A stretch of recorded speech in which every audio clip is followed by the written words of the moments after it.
From Hollywood, it's time now for Edmund O'Brien as... Johnny Dollar. Inspector Trabert returning your call, sir. Oh, yes, Inspector. Thanks very much. I wonder when I could talk with you about the Hannibal Murphy death. Why, it's your pleasure, sir. Do I understand you've come all the way from the States? Yes. The news broke yesterday, and his insurance company thought I'd better. The reports weren't quite clear on whether or not it was accidental. Then you haven't heard. Only that he somehow fell off a cliff. Oh, then I hope you'll pardon my being a bit nonplussed at your timely arrival. Mr. Murphy's death was definitely not accidental. Examination this morning revealed a bullet wound in his head.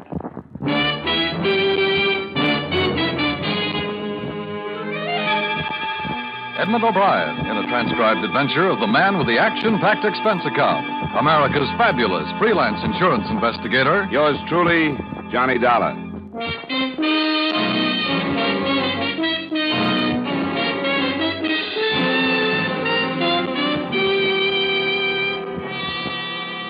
Expense account submitted by Special Investigator Johnny Dollar to Home Office, Plymouth Insurance Company, Hartford, Connecticut.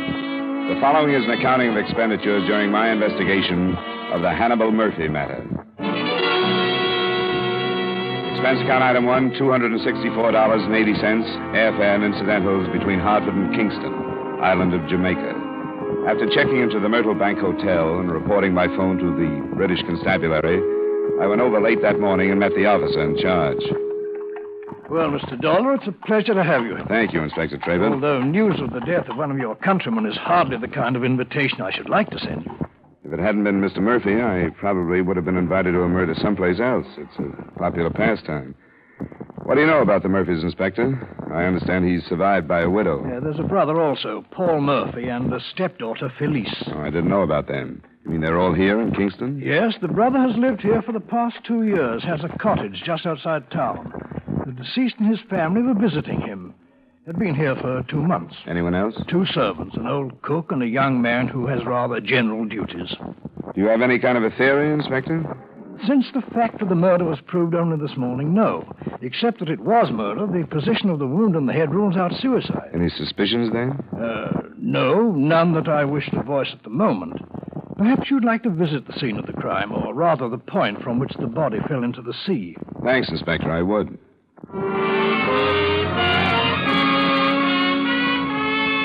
Like most British police officers, he was playing it close to the vest. But on the way, he did let me know that he considered the Murphys, including the surviving brother, to be people who had been spoiled by too much money, were completely selfish, and quite possibly could be hated by a number of people.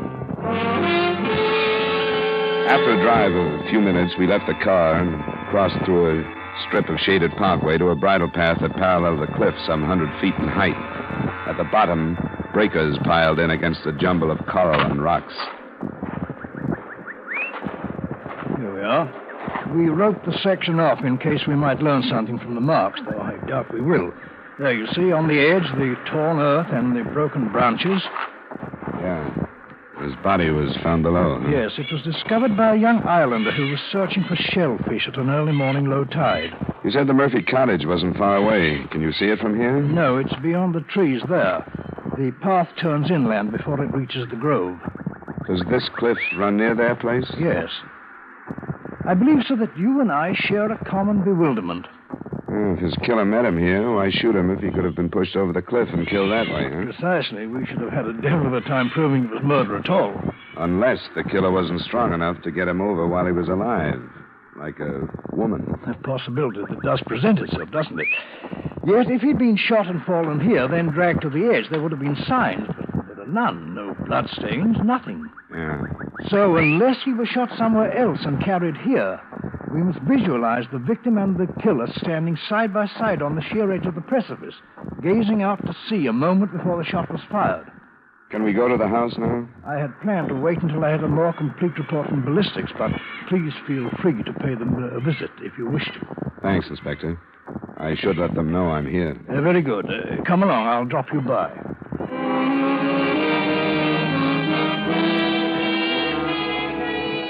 The theory that Murphy was shot someplace else had holes in it, too. If the idea was to dispose of the body, why dump it so close to his home? The mail servant answered my knock, told me Mrs. Murphy was resting, and left me on the veranda while he went to find out if she'd see me. A few seconds after he'd gone, I met another member of the household, the daughter. A plain girl with short hair, gangling figure, and troubled eyes. Matt, wouldn't he let you in? He thought I'd better wait out here. What do you want? I came to see Mrs. Murphy. About what happened? Yeah, I'm afraid so. My name is Felice. I'm her daughter. I can let you in. Oh, thanks. You're an American, aren't you? That's right. My name is Dollar. You've come here because of what happened to my stepfather. Why did you? I was sent by his insurance company in the States. Oh, I'd forgotten about that. I suppose he left a lot. He always did everything so handsomely. It wasn't an accident, you know. He was murdered. Somebody shot him. Yes, I know that. I suppose that there'll be all sorts of trouble now. Police will come and ask all kinds of questions. Well, things like this are never pleasant. Are you worried about answering questions? Of course not. Why should I be? It's just the way you mentioned it. Well, I'm not. I'll tell them everything I know and everything I thought about him. I'm not ashamed. Felice. I had a right to hate him. Felice, stop it. Stop talking that way. It's true and you're not. Every awful thing that ever happened to me is his fault. He was filthy rotten. Stop it. Go to your room. All right, I'll go. But you won't be able to send me away when the police come. I'll tell them. Get out of here. Yes, Mother. Oh, I'm terribly sorry. She really doesn't mean what she says. I'm terribly sorry. You don't have to be, Mrs. Murphy. But an outburst like that to a perfect stranger, I don't know what you must think. I think she's a pretty upset young woman. But she has no right to be. She's been an extremely difficult child. I don't know what else to say to you. I'm terribly ashamed for her. Now, would you come into the drawing room? Thank you.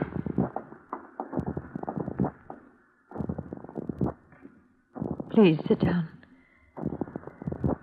You are an insurance investigator, Mr. Dollar. Yes, and if you feel up to it, I'd like to get as clear a picture as I can of what happened the night your husband was killed. I imagine that I shall have to put up with it, shan't I? Sooner or later, yes. It probably would have been easier if your husband's brother were here to take part of the responsibility. Oh, he went to make arrangements for flying my husband home. I'm not sure when he'll be back, but I'll help all I can. All right. First, Mrs. Murphy, do you have any idea who could have killed your husband? Not the faintest idea, Mr. Dollar. You'd been here in Kingston for 2 months. Is that right? Yes? Could your husband have made any enemies during that time? Did he mention anything like that? No, he mentioned nothing. We've been about very little. We only met a few people. Some of Paul's friends. But he couldn't have made any enemies. Who was here the other night? No one but Hannibal and Paul and Felice and I. And the servants, of course. Did your husband leave the house? Yes, of course he did. It's quite a strange question, Mr. Dollar, considering where he was found. I'm sorry.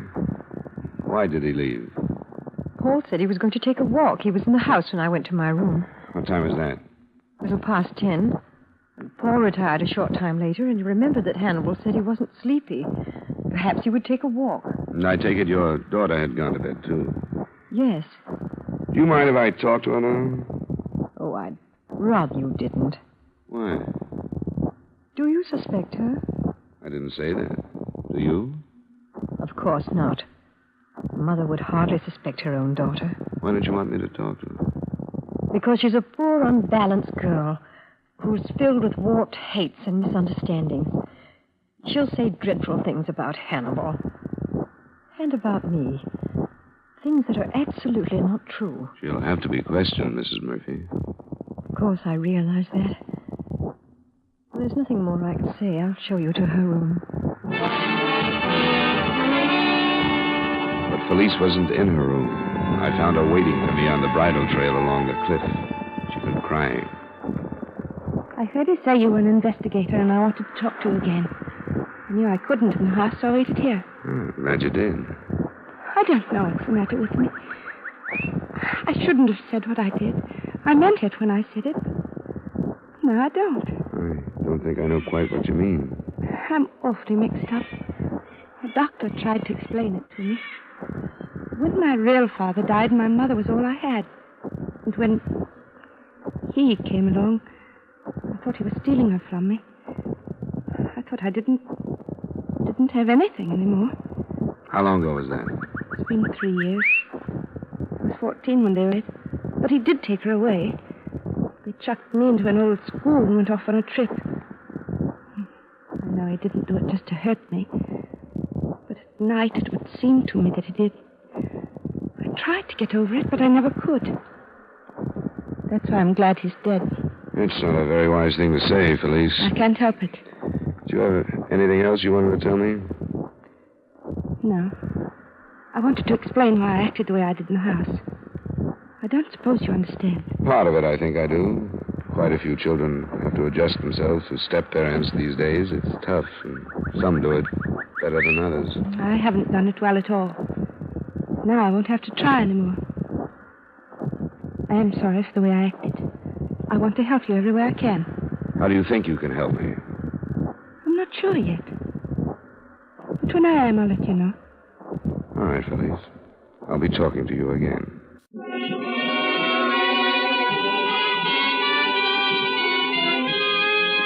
I didn't know then what this strange, mixed-up girl was driving at.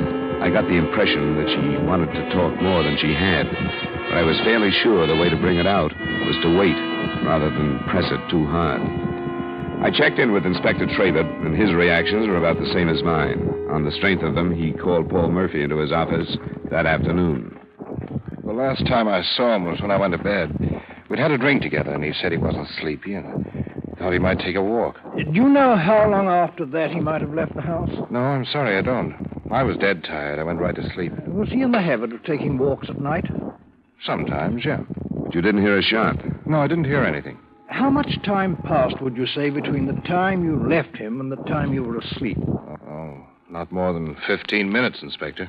Then he couldn't have left the house before, say, 11:15. Yes, that'd be about it. And you're sure he didn't say anything about meeting anyone? He simply said he might take a walk.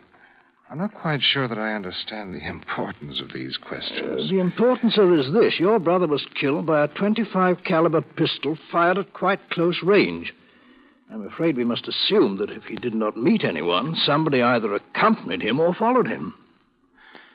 You mean you suspect someone in my house? We're only stating the facts. Someone was with your brother. We've ruled out the possibility of a robbery motive since both you and the widow have stated that none of his personal effects are missing. You can see how the thing narrows down, Mr. Murphy. Yes, I can. I don't know what to say. Do you mean that you suspect someone? No, I don't. If you do, Mr. Murphy, it would be to your advantage to come out with it. I'm afraid the duty of making accusations is yours, not mine. A commendable statement, sir, as long as you don't mean that you're withholding information. I'm not.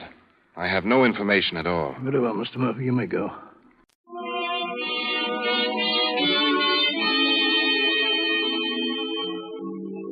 When Paul Murphy left, we both felt that he, too, was holding back, that it would be a long time before he offered any information. But we were only half right. He phoned the office a few minutes after he had reached home. Yes? Have you called in your own doctor? Dr. Drummond. Yes, I know him. We'll send one immediately and come out ourselves. Yes, thank you very much, Mr. Murphy. Well, the stepdaughter attempted suicide. How serious? Mr. Murphy was quite beside himself, and it was hard to know. What did she do? Slashed her wrists, a method that is really successful. But the question is, why did she do it?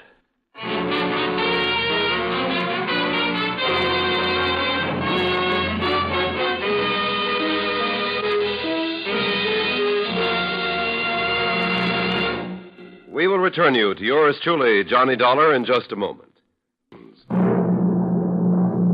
Now, with our star Edmund O'Brien, we bring you the second act of yours truly, Johnny Dollar.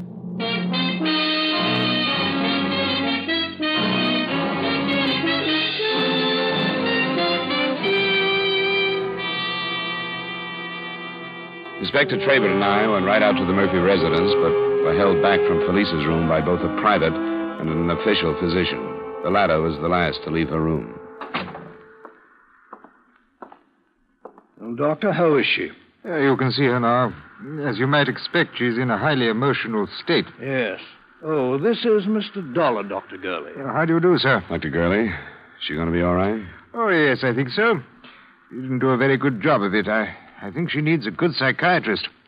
A very good one. She's evidently needed one for a long time. She say anything to you? No, nothing specific. Only that she hates everyone. Well, I wish you luck, gentlemen. I've got to run. Thank you, Gurley. Bye, Doctor. Good day. Well, Yeah.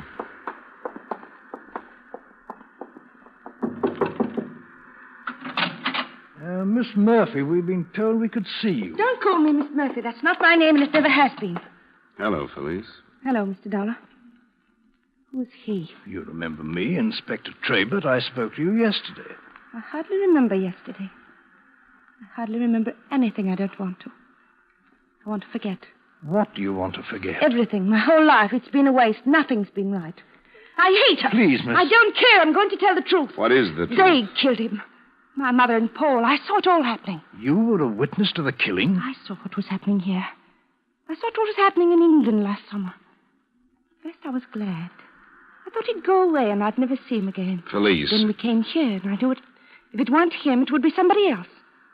I knew it would never stop. Felice, hold it. Slow down. I'm afraid you'll have to be more specific, young lady. Do you mean that the marriage between your mother and stepfather was not a happy one? It started last summer in England. She was getting tired of him. I heard them fighting and calling one another names. They tried to hide it from me because they knew it would make me happy. But I heard them. She wanted to divorce him, and he wouldn't let her. What happened the other night, Felice? I knew what was happening here, too.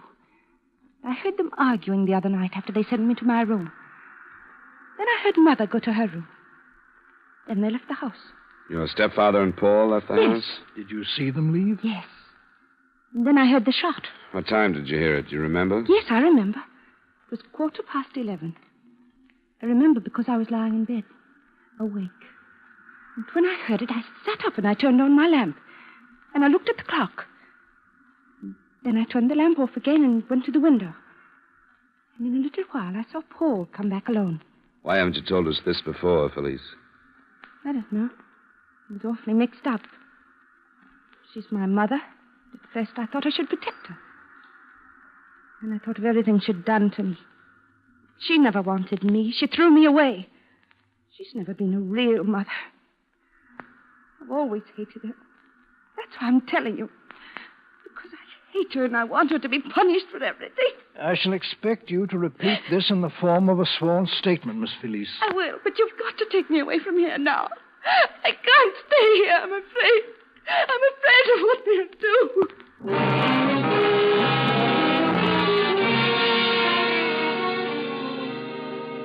The girl was moved to the police hospital and later that day repeated her statement under oath. At about the time she was doing that, there was another development. Inspector Trabert received a call from the proprietor of a second-hand shop that specialized in fishing tackle and guns.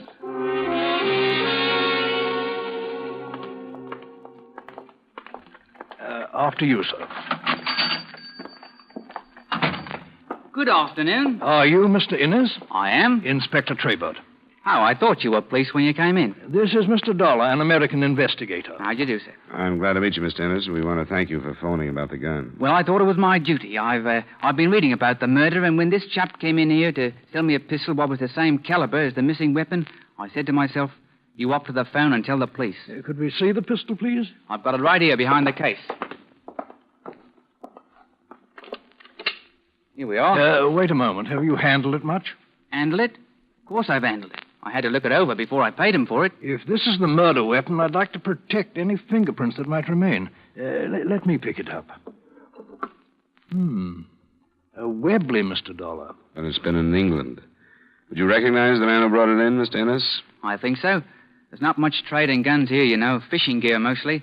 I think this is the first gun I've bought in 6 months. Yes, I'd remember him. Would you describe him, Mr. Innes?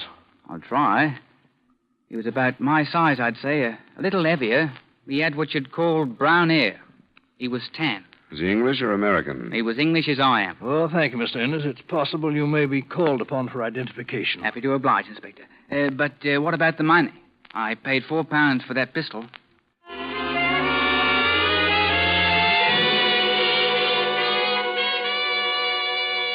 view of Felice's sworn statement, Inspector Trabert was forced to make an arrest. So for the last time, he returned to the Murphy residence.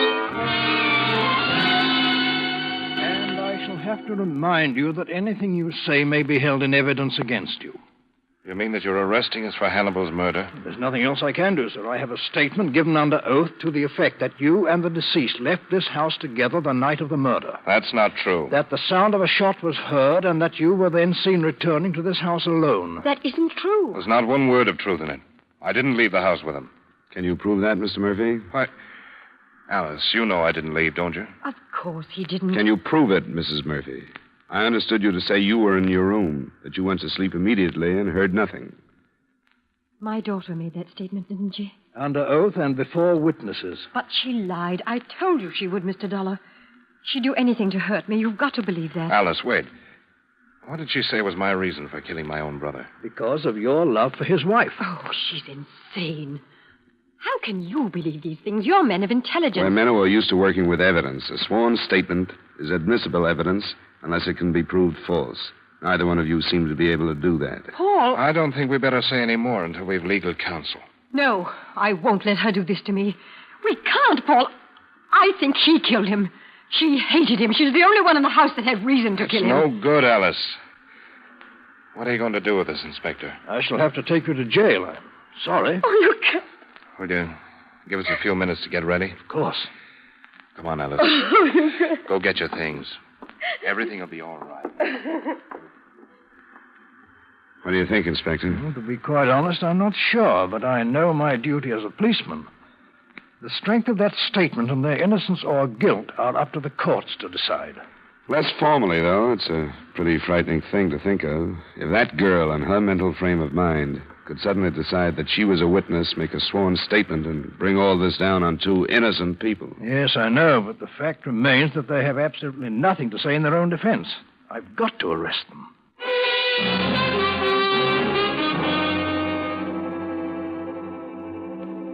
The widow and Paul Murphy were taken in, and I couldn't get out of my mind the strength of the case against them as far as the Crown went. A strength built on the fact that there was no evidence and were no witnesses to refute Felice's statement.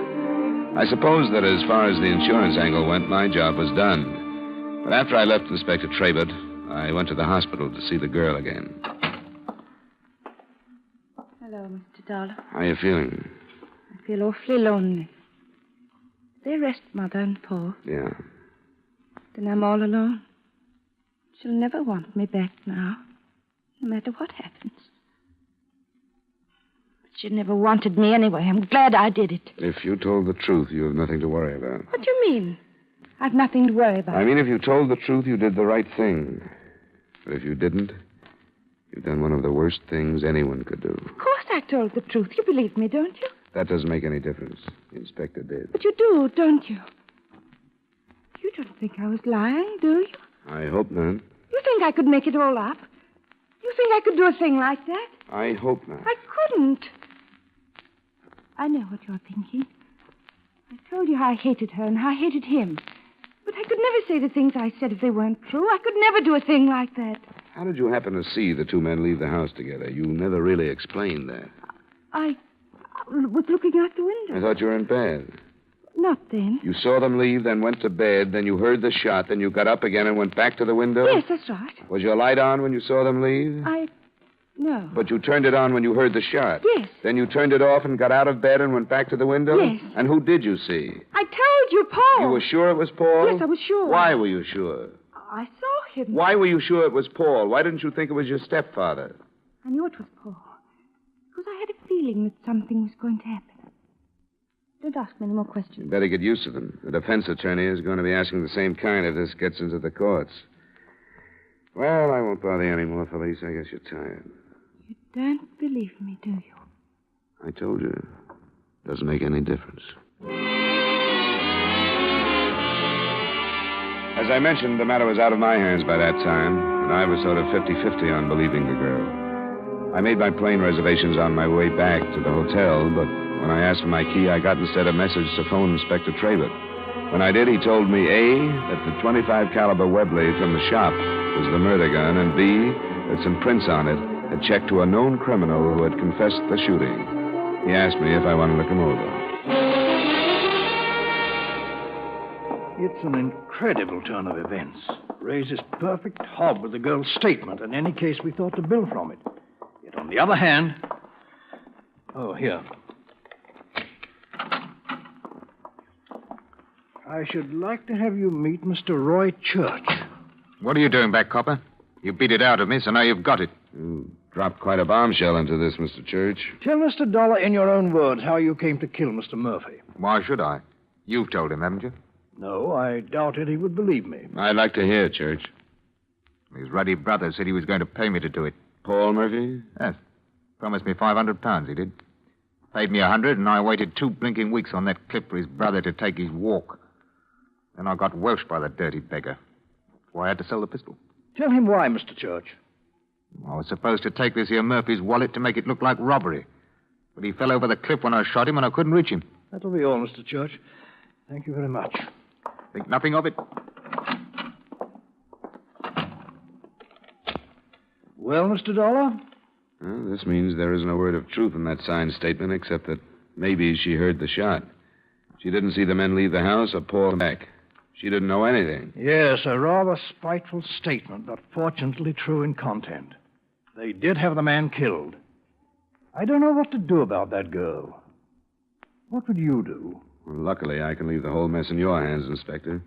I wish you'd come up and work a nice, simple Hartford murder with me sometime. Do you good.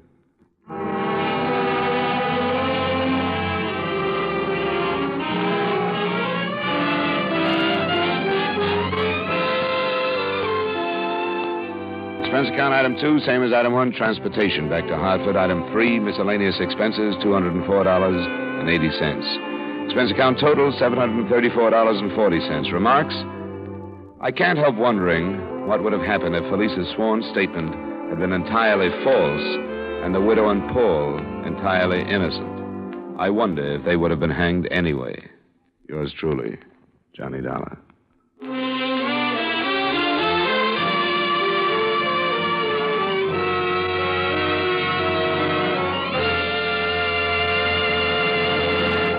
Yours truly, Johnny Dollar, stars Edmund O'Brien in the title role and is written by Gil Dowd with music by Wilbur Hatch. Featured in tonight's cast were Eric Snowden, Virginia Gregg, Jeanette Nolan, Ben Wright, Charles Davis, and Dan O'Hurley. Yours truly, Johnny Dollar, is transcribed in Hollywood by Jaime Del Valle.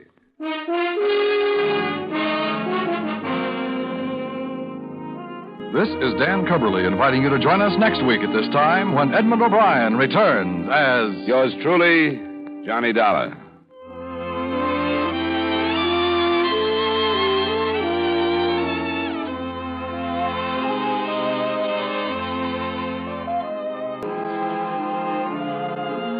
On the CBS Radio Network.